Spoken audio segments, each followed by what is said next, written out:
Balochistan affairs کے Urdu news bulletin سرشپ احوال کے ساتھ میں ہوں مقبول ناصر شپوش بات۔ سب سے پہلے اہم خبروں کی سرخیاں ملاحظہ کریں۔ بلوچ یکجہتی کمیٹی کے مرکزی چیئرپرسن ڈاکٹر مہرنگ بلوچ کی اسلام آباد میں اہم پریس کانفرنس۔ 7 دن کی الٹیمیٹم، مطالبات نہ مانے گئے، فیصلہ بلوچ عوام کرے گی۔ اسلام آباد پولیس کی ایک دفعہ پھر دھرناگاہ میں خلل ڈالنے کی کوشش۔ اسپیکر دھرناگاہ میں لے جانے پر چھینا جھپٹی، کارکنان کو ہراساں کیا گیا۔ پولیس افسر کی ڈاکٹر مہرنگ بلوچ سے بد کلامی۔ اور جانیے سمندر برد ہوتے ملک ٹوالو کے باشندوں کی آسٹریلیا میں بسانے کا فیصلہ کیوں کیا گیا۔ بلوچ یکجہتی کمیٹی کے رہنماؤں نے جمعرات کے روز اسلام آباد میں پریس کلب کے سامنے احتجاجی کیمپ سے پریس کانفرنس کرتے ہوئے کہا ہے کہ گزشتہ ایک ہفتے کے دوران ریاست اس لانگ مارچ کو جو اسلام آباد میں دھرنے کی شکل میں موجود ہے اس کو ختم کرنے کے لیے کس طرح براہ راست طاقت کا استعمال کر رہی ہے۔ بلوچ خواتین اور بچوں پر تشدد کر کے انہیں اسلام آباد سے بے دخل کرنے کی کوشش ہو، یا سینکڑوں بلوچ طالب علم اور نوجوان جو اسلام آباد میں لانگ مارچ کے شرکاء کو ویلکم کرنے کے لیے جمع ہوئے تھے، ان پر شدید تشدد اور ان کی غیر قانونی گرفتاری اور جیل سے جبری گمشدگی، یہ تمام واقعات بلوچستان کے کسی گاؤں یا دیہات میں نہیں بلکہ پاکستان کے دارالحکومت اسلام آباد میں ہوئے ہیں اور دنیا و کیمرے کے سامنے ہوئے ہیں، جس کے بعد اب کسی بھی ذی شعور انسان کو بلوچوں پر ہونے والے ریاستی جبر اور تشدد کے حوالے سے کسی شک و شبہ میں نہیں رہنا چاہیے۔ ریاست کو درج ذیل مطالبات پر اگلے 7 دنوں کے لیے مذاکرات کا وقت دیتے ہیں، جن میں اقوام متحدہ کے ورکنگ گروپ کی سربراہی میں بلوچستان میں انسانی حقوق کی خلاف ورزیوں کی تحقیقات کے لیے ایک فیکٹ فائنڈنگ مشن بھیجا جائے۔ بلوچستان میں جبری گمشدگیاں، ماورائے عدالت ہلاکتیں ختم کرنے کے لیے اقوام متحدہ کے ورکنگ گروپ کی موجودگی میں معاہدے پر دستخط کیا جائے۔ تمام جبری طور پر لاپتہ کیے گئے بلوچوں کو، خاص طور پر جن کے اہل خانہ اس دھرنے میں شامل ہیں، کو فوری طور پر رہا کیا جائے۔ بلوچستان میں ماورائے عدالت قتل کے سرغنہ ادارہ CTT پر پابندی عائد کی جائے اور ریاستی ایجنسیوں کی سربراہی میں چلنے والے ڈیتھ اسکواڈز کا خاتمہ کیا جائے، جس کا تحریری اعلامیہ جاری کیا جائے۔ جبری طور پر لاپتہ افراد کو جعلی مقابلوں میں قتل کرنے کا اعتراف کیا جائے۔ اس کے لیے وزارت داخلہ کی جانب سے اعترافی خط جاری کیا جائے اور پریس کانفرنس بھی ہونی چاہیے جس میں تمام متاثرین کے نام شامل ہوں، اور اس کے ساتھ ہی پرامن مظاہرین کے خلاف تمام جعلی FIR واپس لیے جائیں۔ اگر درج بالا مطالبات پر ریاست نے سنجیدہ مذاکرات نہیں کیے اور سنجیدگی نہیں دکھائی، ہم اپنا مدعا بلوچ عوام کے سامنے رکھیں گے اور پھر فیصلہ عوامی قوت کرے گی۔ ایک ہفتے میں ریاست کو بلوچوں پر واضح کرنا ہوگا کہ وہ بلوچوں کی نسل کشی کے حوالے کتنا سنجیدہ ہے، تو انہیں عملاً ثابت کرنا ہوگا۔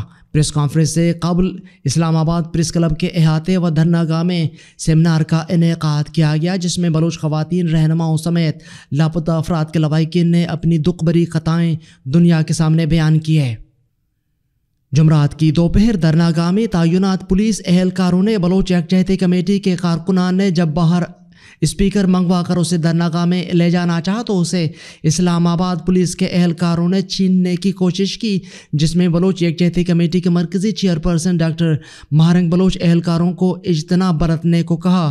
ان سمیت دیگر کارکنان سے اہلکار سختی سے پیش آئے اور ڈاکٹر مہرنگ بلوچ کو پولیس افسر نے الزام لگاتے ہوئے انہیں بیرون ملک پیسہ لینے اور موج کرنے جیسے نازیبا الزامات لگائے، جس پر وہاں موجود ایک غیر بلوچ سماجی کارکن و بیرسٹر نے پولیس افسر کو ان الزامات کو لگانے سے منع کرتے ہوئے انہیں نہایت سنگین قرار دیا اور پولیس افسر کو مخاطب کرتے ہوئے اسے اس کے ادارے کے دائرۂ کار میں محدود رہنے کی تاکید کی۔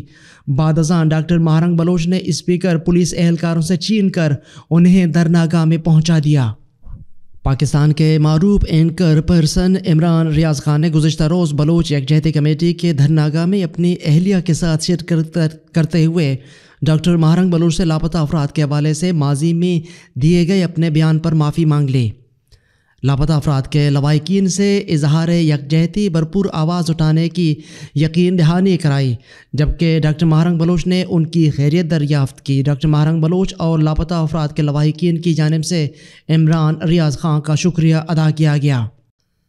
بلوچستان نیشنل پارٹی کے مرکزی صدر سردار اختر جان مینگل کے کاغذات نامزدگی کی جانچ پڑتال مکمل RO آفس میں ذرائع ابلاغ سے بات کرتے ہوئے انہوں نے کہا کہ لاپتہ افراد کا مسئلہ پہلی بار 2012 میں ہم نے اٹھایا مگر کوئی سنوائی نہیں ہوئی۔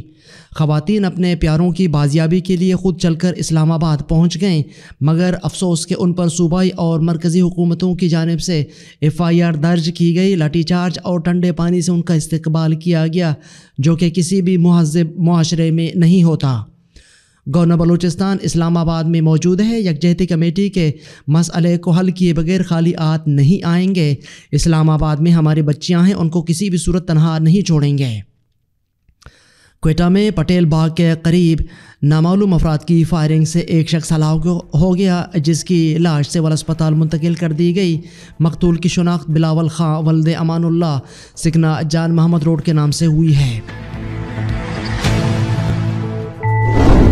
دن بھر کی اہم خبروں اور آلات حاضرہ پر مشتمل بلوچستان اپیئرز کا ریڈیو نیوز سرشپ احوال، جس کو آپ پیر سے ہفتہ بلوچستان وقت کے مطابق رات 10 بجے بلوچستان اپیئرز کے فیس بک پیج، یوٹیوب چینل اور ویب سائٹ پر سن سکتے ہیں۔ اس کے علاوہ آپ ایپل، گوگل و دیگر پوڈ کاسٹ پیج پر ہمارے بلوچی اور اردو نیوز کے ساتھ ساتھ دیگر پوڈ کاسٹ مفت سن سکتے ہیں۔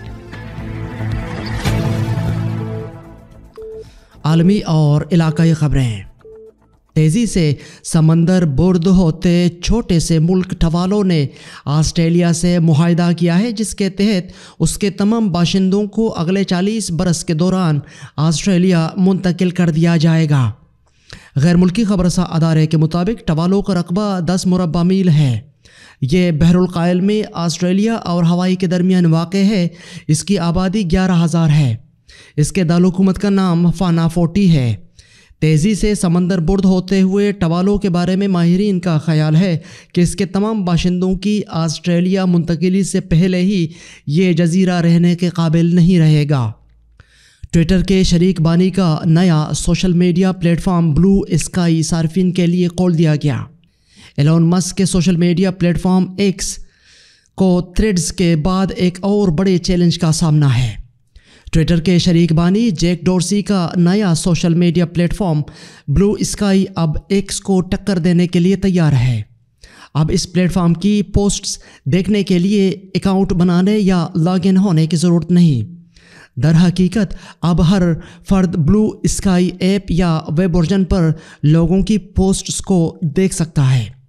بلو اسکائی کے چیف ایگزیکٹو جے گریبر نے گزشتہ دنوں ایک بلاگ پوسٹ میں یہ اعلان کیا۔ بلو اسکائی کا لوگو بھی تبدیل کر دیا گیا ہے، اب ایک تتلی کو استعمال کیا جا رہا ہے۔ اس سے پہلے بادلوں والے نیلگوں آسمان کو لوگو کے طور پر استعمال کیا جا رہا تھا۔ فی الحال تو بلو اسکائی کا صارف بننے کا انحصار انوائٹ پر ہے، مگر پھر بھی اس کی ایپ کو لاکھوں بار ڈاؤن لوڈ کیا جا چکا ہے۔